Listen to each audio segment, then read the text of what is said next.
Hey everyone, welcome to Logan's Mosh Pit. Glad to have you here. Do me a favor, please subscribe if you haven't already.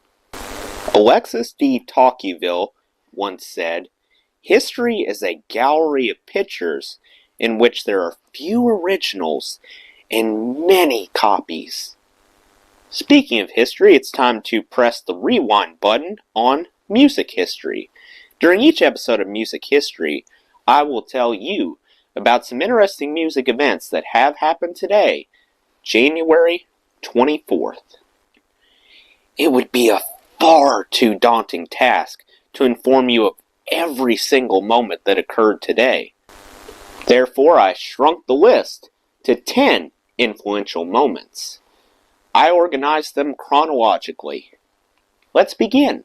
First, on this day in 1941, the quite notable Neil Diamond drew his first breath. Happy birthday, Neil. On this day in 1958, Squeeze's one-of-a-kind keyboard player, Jools Holland, entered the world. Happy birthday, Jools. On this day in 1970, Dr. Robert Moog presented a trailblazing new piece of technology, which he referred to as a mini Moog synthesizer.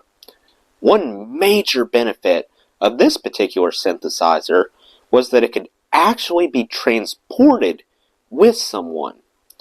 Although the device was met with skepticism at first, critics gradually softened their stance. Eventually, the mini Moog synthesizer became universally accepted as the first portable synthesizer the rock bands favored on tour. On this day in 1982, Diana Ross performed an absolutely stunning version of the Star-Spangled Banner in front of an enormous crowd to open Super Bowl XVI. On this day in 1989, Skid Row revealed their supremely crafted self-titled debut album. Bolstered by tantalizing tunes like I Remember You, Piece of Me, and Youth Gone Wild, it went on to sell more than 5 million copies in America alone. On this day in 1991, The Cure came down to Limehouse TV studios to record their marvelous MTV Unplugged show.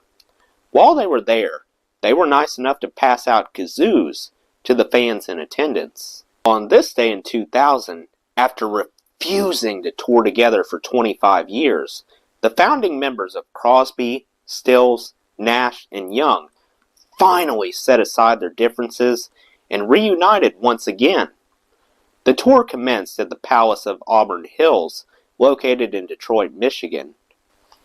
On this day in 2005, Britney Spears obtained a significant milestone when she became the first female artist to have both of her initial two albums, Baby One More Time and Oops, I Did It Again, surpass sales of 10 million copies. On this day in 2019, Weezer took the wraps off the Teal album, which was loaded with several different cover songs by Black Sabbath, ELO, Michael Jackson, and more. Last, but certainly not least, to cap things off, on this day in 2020, after taking an extended break for 16 years, Gordon Lightfoot announced that he had a new album, outfitted with new material on the way. The album was called Solo. Despite the long hiatus, Gordon wasn't rusty by any means. Well, that's it. What's your favorite thing that unfolded on January 24th? Let me know in the comments. That does it for today's video, guys. I hope you enjoyed. Make sure to like, comment, and subscribe if you haven't already. I really appreciate the support. I'll see you next time. Till then, rock on.